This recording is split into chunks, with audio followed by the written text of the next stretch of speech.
Nick hung around for a few minutes after the meeting, hoping to catch up with Lou and finish their discussion about family and holidays. But Holly from the hospital admin snagged her up before he got a chance. He could hear them chatting about Christmas trees as they walked away.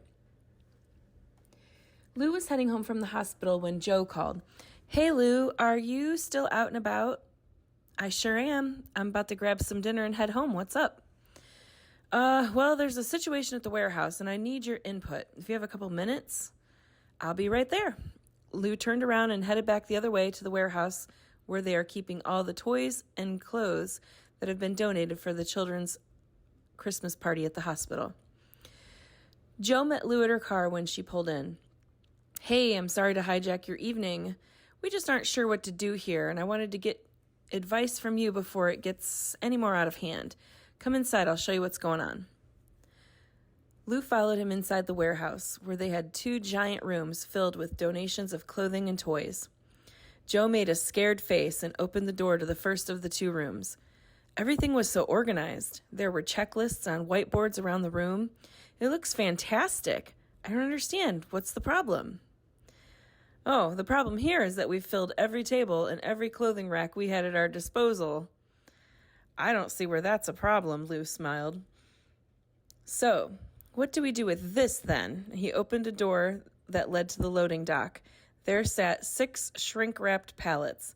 These arrived in the past couple days, but we'll get this sorted out in the next day or 2. We're probably going to have to start stacking toys next to the tables to make room for it all. "Okay, so what exactly is wrong?" "Follow me," he said. He led her to the break room, where there were USPS mail trays stacked up on a table.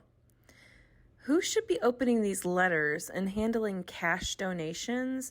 We aren't prepared to handle cash donations. We opened like 10 letters, and each of them contained either a check or a cash donation. We need to get these to a safer place. I think you're probably going to need some sort of fund or some sort of account, because the first letters we opened added up to like $1,500, and there are a lot of envelopes here." Lou's mouth hit the floor. "Wow, that is incredible. We definitely need to have this counted, tracked, and deposited into an account.